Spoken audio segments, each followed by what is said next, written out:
I want to preface all of this by saying that I am a person that learns very well independently. I don't necessarily need to have someone teach me to be able to learn something new.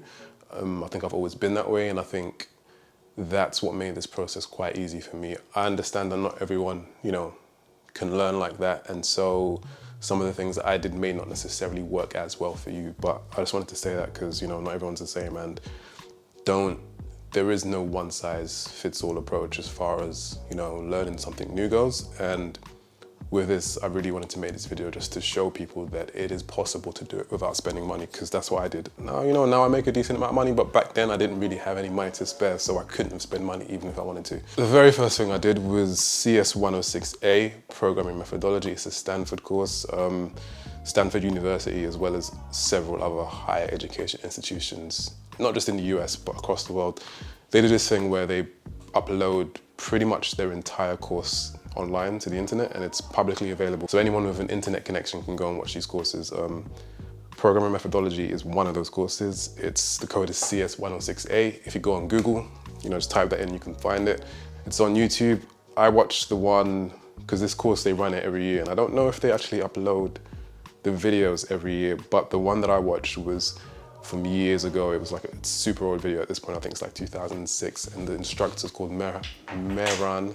I won't even try and say his last name because I'll probably say it incorrectly, but essentially I watched those courses from start to finish. I watched every single lecture. I wrote notes. I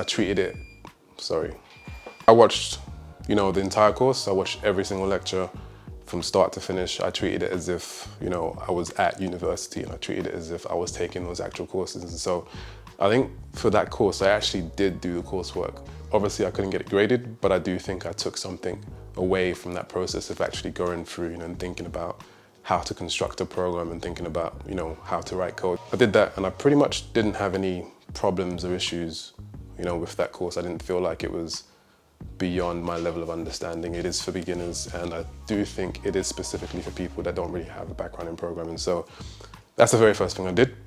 The second thing I did, I attempted another Stanford course. I forget the name of it, but I think it's listed as one of the courses that you should do after doing CS 106A. I attempted it. I think I did 2 or 3. I think I watched 1 or 2, maybe 3 lectures, and I just kind of felt like I didn't really want to go through it. I can't remember exactly why.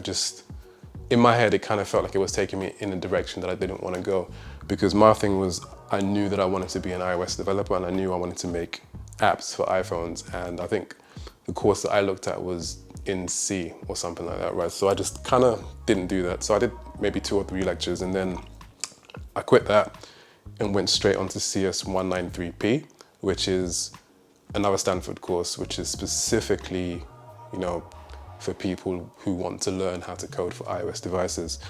I believe the one I watched was back in 2015, so it was either the first or second year of them doing it. And I watched that again, from start to finish, watched every single lecture.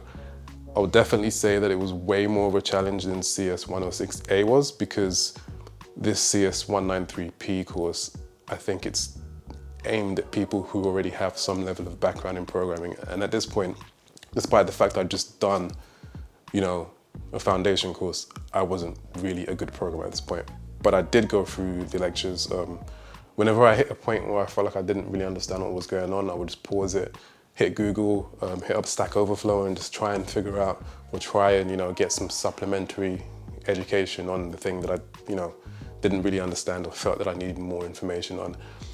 I did that, went through it, and I'm not gonna lie, that course is amazing. The instructor's amazing. I think his name's Paul Hegarty. They do those courses every year, and I still go back and watch them every year, just gain some new knowledge and just to kind of refresh my memory on certain things. I did that, and by the end of that course, I knew how to put an app onto an iPhone. I knew how to get myself set up in Xcode, and I knew how to, write code in Swift and put apps onto a device. And for me, that's pretty much all I needed to get going, because the next step is actually the step that's the most important, and I built an app. I can't stress enough how valuable it is to learn by doing as a software engineer, because as much as you can learn all the theory, and as much as you can just soak up knowledge about different aspects of programming, I think as human beings, our knowledge gets cemented when you have adequate context. And I think when it comes to programming, the best kind of context you can actually have is through building something, because there's going to be certain parts of, the SDK that you might not think you need. But when you decide to build an app, there's always obstacles, and every obstacle has a certain solution. And 9 times out of 10, if you're a brand new programmer, that solution is going to teach you something new. It's going to teach it to you in a way that you really appreciate and acknowledge the reason behind why you need to do it that way. Because I feel like when you're just learning from a lecturer, or when you're just learning, in theory, the context isn't as strong as it could be. So, I can't stress enough. For me personally, I made an app, and by far, that was the thing that really helped me to learn the most. And the added bonus of making an app is that I think personally, and I'll say this to anyone, that it's what got me hired. It's what got me hired. I'm 100% sure about that, because end of 2014, I think, is when I started to say, hey, I really want to learn to code. Let me start doing, stuff online. So I think I must have started CS106A around that time. But by July 2015, I had my first app on the App Store. By March 2016, I was hired full-time, getting paid as a software engineer. As an iOS developer, that was my job title. It was actually iOS utvecklare, because I was working in Malmö at the time. But yeah, honestly, build an app. That's what I did, and that's how I learned a bunch of things I wouldn't have learned otherwise. And really, that's, I think, probably the most invaluable part of learning an app, because I'm pretty sure there's some people, I don't think I could have done this, but I'm pretty sure there's some people who could literally learn to code just by building an app, because all you really have to do is say, okay, I want to make an app that does, I don't know, I want to make a stopwatch app, right? You just hit Google and think, okay, what platform am I making this app for? iOS, okay, how to develop for iOS, and it's going to take you somewhere, right? And then you'd be like, okay, how to make a stopwatch app, and that's going to take you somewhere. And I'm not saying I could do this, but I think a lot of people, there are people in this world who could just do it that way, and through doing those Google searches, they'll come across the information that they need and the concepts that they need to help them to understand how to actually make apps. If I was going to start again today from scratch, I think things would be different, but the core concepts are going to stay the same. So I say that to say that if you're trying to learn to code and you don't have money for a bootcamp and you can't, go to university or whatever it is, I'll say the very first thing you need to do is to decide what's your objective, what's your goal, like what do you hope to achieve or to get out of this by the end of it, or how will you know when you've done what you set out to do, right? And essentially what you need is some kind of quantifiable metric to say, hey, this is what I wanted to do, and now I can say I've done it. The very first thing you need to do is to figure out what your objective is and what your goal is, and then the second step is, okay, how do I get there? So for me, I wanted to be an iOS developer, and the thing that really took me to get to that point was a Stanford course, the CS193P, and I think back then what I did is I Googled how to be an iOS developer, and I found that course, and then I looked at that course and I went down to the prerequisites, and I kind of let that guide me in terms of how do I get to the point of being able to do this course, which is going to take me to the point of being able to make apps. If I was going to start that process again today, what I would do is say, okay, what do I actually want to make apps for, what platform? And if I was doing that today, I would say, again, iOS, because it's so accessible. I have iPhones, I have Macs, and I'll probably also be interested in machine learning and the Internet of Things. And so I'd probably do the exact same thing. Most universities put some kind of course online. And if I wanted to be a machine learning engineer, I would just Google, machine learning jobs. I hit LinkedIn, look at the jobs, look at what the requirements might be for that specific job. It might say you need, experience, or it might say you need certain education. And then I'd go and find, that experience or that education and look what the requirements are for that. And by doing that, you can kind of build a map backwards from your destination to your starting point. Once I'd done that and I'd gone through those courses, the next step would be to build an app. That's what I did previously. That's exactly what I would do if I was to do this again. I'd pick something simple, straightforward, something that I want to use myself, something that I feel that even if there's apps that exist that do it, they don't do it quite the way that I'd like them to do it. And if you can, also pick something that's going to help you learn the things that you want to learn or improve upon the things that you want to improve upon.